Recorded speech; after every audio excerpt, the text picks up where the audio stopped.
The battle for small business funding. Senate Democrats blocking a Republican push to pass a bill to put an additional $250 billion into a loan and grant program for small businesses across the country who have been crushed by the economic fallout from this pandemic. Listen to this. I'm afraid that this unanimous consent is basically a political stunt because it will not address the immediate need of small businesses. I want to add more money to the only part of our bipartisan bill that is currently at risk of running out of money. Joining me now, Pennsylvania Congressman, House Judiciary Committee member, House Armed Services Committee member, Guy Reschenthaler. Congressman, what do you say to this? Where does it go from here? Because in some way, it seemed like an easy decision for the Democrats just to sign off on this. They didn't do it, but Americans who are in need, small business owners who want to make sure that they can get a grant or a loan, they don't care about your partisan bickering. They need the money and they want the money. Hurry up with it. Well, Dagan, good morning, and thanks for having me on. You know, it just shows the Democrats are putting politics above getting help to the American people. This is the only part of phase 3 that's running out of money. It passed unanimously in both chambers. Now's the time for the Democrats to put down party label and to get money to small businesses that need the money to stay afloat. Brian Brenberg, do you have a question for the congressman? You bet. Yeah. I mean, so we've talked earlier, Congressman, about the problem of debt in America and dealing with that long term. One of the ways that you avoid that is you pass bills that aren't kitchen sink bills, that are narrowly tailored to the immediate needs of the moment. That's exactly what the Senator McConnell was trying to do here. This seems like the path forward if we want to avoid wasting money. Will he come back to this? Will you try this again? Well, that's exactly right. You know, in phase 3, that was not a perfect bill. There was a lot in there that I was not happy about.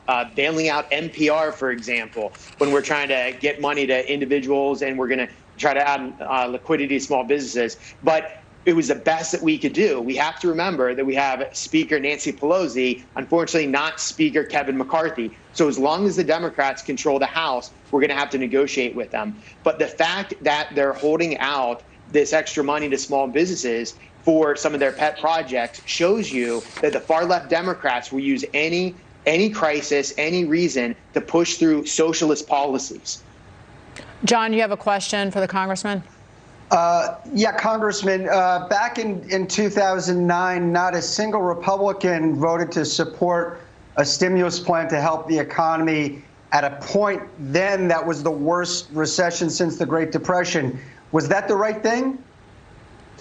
Well, I think this is a little different than 2009. Here's why. I look at this more like a public taking, right? I'm putting my lawyer hat on, much more like eminent domain. The government is coming in and saying we have to have extreme social distances. These businesses are, quote unquote, not essential, et cetera. So it's really a mandate from above. And so it's almost like a deprivation from the government. So we have the responsibility then to compensate and make sure these businesses can stay afloat. Not a perfect example, but that's much more how I look at it from a philosophical point of view. And look, we need to make sure we have an economy when we get on the other side of this pandemic. This is a public health crisis. I get that, and that should be our main focus. But when we get through this, we've got to make sure the critical industries like airlines are still afloat, that small businesses that employ the vast majority of Americans are still there, and that people are still connected to their place of employment so we can have a quick and speedy recovery. Before we go, Congressman, you recently introduced a resolution calling on Congress to withhold funding from the World Health Organization over its response to COVID-19. Where does this go from here? Well, the resolution, I think, is really important because the World Health Organization played politics and they parroted the message from the Chinese Communist Party. So my resolution does two things. One, it says that federal funds are going to be withheld from the World Health Organization until Dr. Tedros resigns.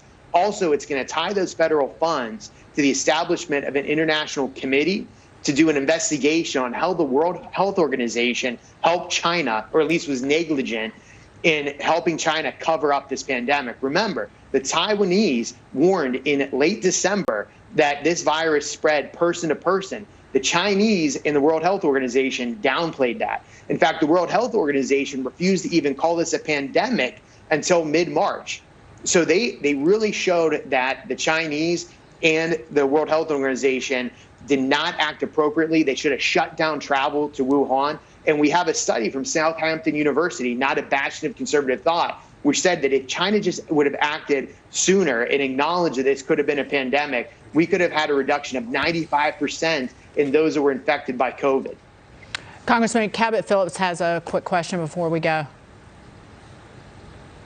Congressman, what are you optimistic about right now? It is Good Friday. What good news do you have for us in all of this? What are you optimistic about going on in D.C.? Well, look, I think that at the end of the day, we are going to get something done. We're going to see how phase 3 is implemented and then come back and try to see if we can have a quote unquote skinny plan. But just taking a step back, look, we're the United States. We're the American people. A virus is not going to kill the American dream. We've been through 2 world wars. We were through the Spanish influenza. We are going to keep marching. The United States cannot be stopped by a virus. Thank you, Congressman. Thank you for being here this Good Friday. Happy Easter. Take care of yourself, Guy Reschenthaler.